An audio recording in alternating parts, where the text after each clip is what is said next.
2020వ సంవత్సరం శార్వారి నామ సంవత్సరంగా చీకటిని నింపింది. 2021వ సంవత్సరం ప్లవనామ సంవత్సరంగా ఒడ్డుకు చేర్చింది.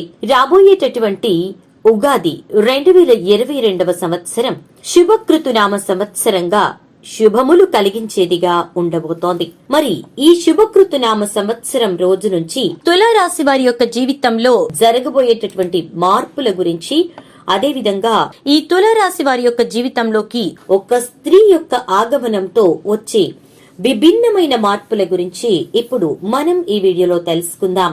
దానికంటే ముందు మీకు మా రిక్వెస్ట్, వీడియోని ఎక్కడా స్కిప్ చేయకుండా చివరి వరకు చూసేయండి. అండ్ వీడియోని లైక్ చేయటం, షేర్ చేయటం మర్చిపోకండి. మీ లైక్ అండ్ షేర్ మాకు మంచి సపోర్ట్ మరియు ఎంకరేజింగ్ గా ఉంటాయి. చిత్త 3, 4 పాదాలు, స్వాతి 4 పాదాలు, విశాఖ 1, 2, 3 పాదాల జాతకులు తులారాశిలోనికి వస్తారు.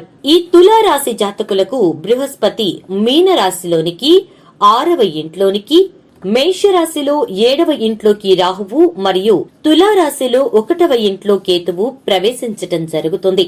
శని కుంభరాశిలోని 5వ ఇంట్లోకి ప్రవేశిస్తాడు మరియు తిరోగమనం తరువాత మకర రాశిలోని 4వ ఇంట్లోకి ప్రవేశిస్తాడు. శుక్రుడు అస్తంగతుడై ఉంటాడు. ఇక బృహస్పతి వక్రగతుడిగా మారి మార్గి అవుతాడు. ఇక ఈ యొక్క 2022 రాబోయేటటువంటి ఉగాది శుభకృతు నామ సంవత్సరంగా ఉండబోతోందని చెప్పుకున్నాం కదా. కాబట్టి అన్ని శుభాలనే ఈ యొక్క తులారాశి వారికి ఇవ్వబోతోంది. ఈ యొక్క శుభాలలో వారి యొక్క ఉద్యోగం, వ్యాపారం, ఆర్థిక అభివృద్ధి, కుటుంబ పరంగా, అదే విధంగా వారి యొక్క జీవితంలో రాబోయేటటువంటి ఒక స్త్రీ యొక్క ఆగమనం తరువాత వచ్చేటటువంటి మార్పుల గురించి మనం ఇప్పుడు తెలుసుకుందాం. ఈ తులారాశి వారికి ఉద్యోగ పరంగా చూసుకున్నట్లయితే కనుక గురుగోచారం 5వ ఇంట్లో ఉండడం వల్ల ఉద్యోగంలో అభివృద్ధి సాధ్యమవటమే కాకుండా ఆర్థికంగా కొంత అనుకూలంగా ఉండబోతోంది.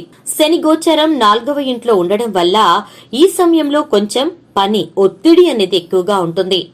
ఎంత కష్టపడి పని చేసినప్పటికీ ఫలితం రావడంలో కొంత ఆలస్యం ఏర్పడుతూ ఉంటుంది. దానికి తగిన గుర్తింపు కూడా రాకపోవచ్చు. దానివల్ల మీరు నిరాశ, నిస్పృహలకు, అసహనానికి గురి అవుతారు. కాబట్టి ఆ విషయంలో కొంచెం ఓవర్కమ్ అవడానికి మీరు ప్రయత్నించండి. వృత్తిలో అభివృద్ధి వచ్చినప్పటికీ కూడా దాన్ని పూర్తి స్థాయిలో వినియోగించుకోలేకపోతూ ఉంటారు. అయినప్పటికీ మీకు ఇచ్చినటువంటి బాధ్యతలను సక్రమంగా నిర్వర్తించడానికి కృషి చేస్తారు. దాని కారణంగా కుటుంబ జీవితానికి దూరం అవుతారు. గురువు, శని, రాహువు మరియు కేతువు గోచారం మారడం వలన ఈ పరిస్థితుల్లో కొంత అనుకూలమైనటువంటి మార్పు వస్తుంది. గతంలో ఉన్నటువంటి పని ఒత్తిడి వలన కొంత మానసిక ప్రశాంతత ఏర్పడుతుంది. అయితే గతంలో చేసిన కొన్ని పనుల కారణంగా ఉద్యోగంలో మార్పు జరగొచ్చేమో అనే భయం మిమ్మల్ని వెంటాడుతోంది. గురు దృష్టి 2 మరియు 11వ ఇంటిపై ఉంటుంది కాబట్టి ఈ సమయంలో వృత్తిపరంగా, ఆర్థికంగా మిశ్రమ ఫలితాలు ఉంటాయి. ఫలితంపై దృష్టి పెట్టకుండా మీరు చేసే పని నిజాయితీగా చేయటం వలన ఈ సమయంలో అనుకూల ఫలితాలు పొందుతారు. ఇక ఆర్థిక పరమైనటువంటి జీవితానికి వచ్చినట్లయితే కనుక ఈ తులారాశి వారికి ఆర్థికంగా అనుకూలంగా ఉన్నప్పటికీ కూడా కొంత సామాన్యంగా ఉండేటటువంటి సూచనలు కనిపిస్తూ ఉన్నాయి. గురుగోచారం అనుకూలంగా ఉండడం వలన ఈ సమయంలో ఆర్థికంగా అనుకూలంగా ఉంటుంది. గురు దృష్టి స్థానంపై ఉండడం వలన చేసే పని కారణంగా ఆర్థిక లాభాలు కలగడమే కాకుండా మీరు గతంలో చేసినటువంటి పెట్టుబడి నుంచి కూడా మంచి లాభాలు మీరు తీసుకునేటటువంటి అవకాశాలు ఎక్కువగా ఉన్నాయి. దీని కారణంగా ఆర్థికంగా మెరుగైన స్థితిని మీరు పొందుతారు. ఇక ఈ తులారాశి వారికి అనవసరమైనటువంటి ఖర్చులు, గొప్పలకు పోయి ఖర్చులు తగ్గించుకోకపోతే ఆర్థికంగా ఇబ్బంది పడే అవకాశం ఎక్కువగా ఉంటుంది. అలాగే కొత్తగా పెట్టే పెట్టుబడుల విషయంలో కూడా చాలా జాగ్రత్తగా ఉండడం అనేది అవసరమని చెప్తున్నారు. ఇక 4 గ్రహాలు మారడం వలన ఆర్థిక పరిస్థితుల్లో కూడా మార్పు వస్తుంది. ఆదాయం పెరిగినప్పటికీ ఖర్చులు కూడా పెరగడం వలన డబ్బు పొదుపు చేసే అవకాశాలు తగ్గుతాయి. ఇక శని దృష్టి లాభస్థానంపై ఉండడం వలన లాభాలు తగ్గుతాయి. అంతేకాకుండా పెట్టుబడుల ద్వారా వచ్చే లాభాలు కూడా గతంలో వచ్చినట్టుగా కాకుండా కొంత తగ్గుతాయి. తిరిగి జూలై నుంచి శని గోచారం 4వ ఇంటికి మారడం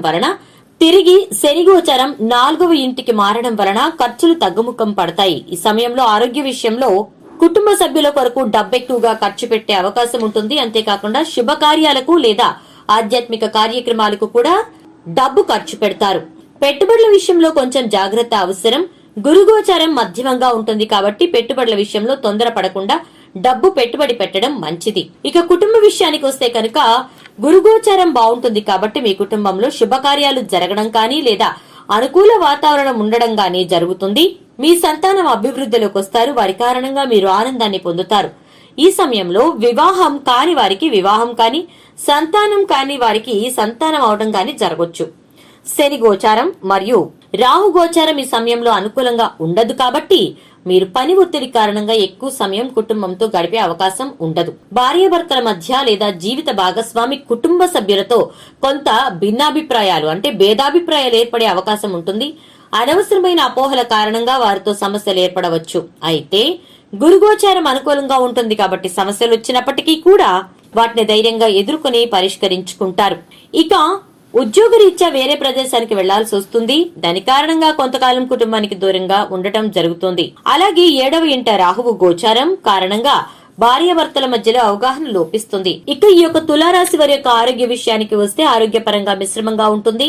గురుగోచారం అనుకూలంగా ఉంటుంది కాబట్టి ఆరోగ్య విషయంలో ఎక్కువగా ఆందోళన చెందాల్సిన అవసరం లేదు. ఈ సమయంలో శని మరియు రాహువు కారణంగా ఆరోగ్య సమస్యలు వచ్చే అవకాశం ఉన్నప్పటికీ గురువు అనుకూలంగా ఉంటాడు కాబట్టి వచ్చిన సమస్యలు తొందరగా తగ్గుతాయి. అయితే ఈ సమయంలో ఆహారం విషయంలో అలాగే పని విషయంలో కొంత జాగ్రత్త అవసరం. మీ ఉద్యోగం కారణంగా విశ్రాంతి లేకుండా పనిచేయాల్సి రావడం అలాగే సమయానికి భోజనం చేయకపోవడం వలన ఆరోగ్య సమస్యలు వచ్చే అవకాశం ఉంటుంది. మెడ, కడుపు, వెన్నెముక సంబంధ ఆరోగ్య సమస్యలు ఈ సమయంలో ఇబ్బంది పెట్టే అవకాశం ఉంటుంది. అయితే దురదృష్టి లగ్నంపై ఉండడం వలన తొందరగా వీటి నుంచి బయటపడగలుగుతారు. ఇక ఈ తులారాశి వారి యొక్క జీవితంలో ఒక స్త్రీ రాబోతూ ఉంది అని చెప్పుకున్నాం కదా. ఆ స్త్రీ మీ యొక్క సంబంధీకురాలే అయ్యుంటుంది. మీ సోదరి కావచ్చు, మీ భార్య రూపంలో కావచ్చు, లేదా మీ తల్లి రూపంలో కావచ్చు. ఎవరో ఒకరి రూపంలో లేదా మీ భార్య తరపు వారి నుంచి కానీ మీ తల్లి తరపు వారి నుంచి కానీ ఒక స్త్రీ మీ జీవితంలోకి రాబోతోంది. ఆ స్త్రీ వల్ల మీ యొక్క వ్యాపారం అభివృద్ధి చెందబోతోంది. అంతేకాకుండా వ్యాపార విస్తరణలో తన యొక్క పాత్ర చాలా కీలకం కాబోతోంది. అంతేకాకుండా మీరు తన వల్ల కొన్ని మాటలు పడాల్సిన పరిస్థితులు వస్తాయి. ఆ విషయాల్లో కొంచెం జాగ్రత్తగా ఉండండి. అపార్థాలకు చోటిచ్చేటటువంటి అంటే తావిచ్చేటటువంటి పరిస్థితులు ఏర్పడతాయి. వాటి విషయంలో కొంచెం జాగ్రత్తగా ఉండాలి. కానీ ఆర్థికంగా మాత్రం ఆ యొక్క స్త్రీ మీ యొక్క జీవితంలోకి అడుగు పెట్టడంతో మీకు చాలా చక్కటి సిరి లభించబోతోంది. సో చూశారు కదా ఫ్రెండ్స్, తులారాశి వారి యొక్క జీవితంలో ఒక స్త్రీ ఆగమనంతో జరిగేటటువంటి మార్పులు ఏ విధంగా ఉండబోతున్నాయి అనే విషయాలను. వీడియో నచ్చితే లైక్ చేయండి, షేర్ చేయండి, అలాగే ఛానల్ ని సబ్స్క్రైబ్ చేసుకుని పక్కనే బెల్ ఐకాన్ లో ఆల్ ట్యాప్ చేయండి.